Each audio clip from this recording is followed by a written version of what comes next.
This is the habit tracker that I am using this 2026. So, I want to build more good habits this year. And tuloy-tuloy na yan for the rest of the year. Kasi sabi nila parang if you continue doing something, parang nagkakasanayan mo na siya. Na-prove ko yan for the very first time nung nag-start ako mag-gua sha. Nung ginawa ko na siya siguro more than 2 weeks ko na siyang ginagawa.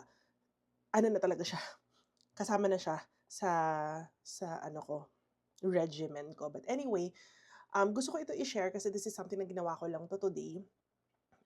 Kasi dati nakikita ko 'pag may pinapanood akong mga YouTube channel, 'pag gumagawa sila ng mga habit tracker nila, they use different apps like Notion or ClickUp or whatever other, app na meron sila. Pero ako kasi I am someone that I only want to use a few apps as I can. As in gusto ko isang app lang talaga, and since I work or I use yung aking Google Calendar all the time, I just discovered na I can definitely do my habit tracker dito sa aking Google Calendar, and this is how I'm gonna show it to you.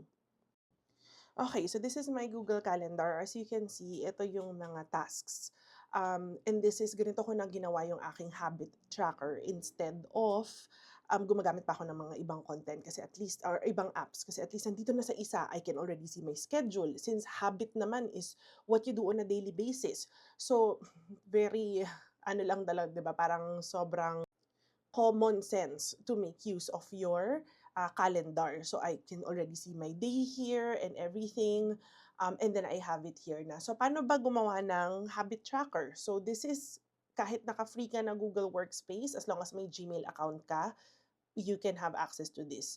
So, kunyari, katulad nito, I want my 10K steps, rosary daily, adlay rice only, read 10% of book. So, dito mo siya ilalagay, makikita mo yan yung harang in between the time and ito yung sa taas. So what you're going to do if wala ka namang oras na gusto mo siyang gawin, you just wanna check it off on a daily basis, iki-click mo lang yung sa taas.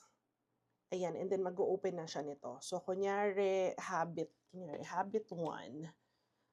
And then click mo lang yung task, tapos makikita mo dito does not repeat. Oh, so click mo lang yon tapos i-repeat mo na siya. Kung gusto mo siya daily, kung gusto mo every Tuesday lang siya, yung ganyan, ikaw na bahala. And then kunyari, daily mo siya gusto ilagay, and then click mo lang yung save, tapos ayan, nalalabas na siya. Habit 1. So, ganun lang kadali.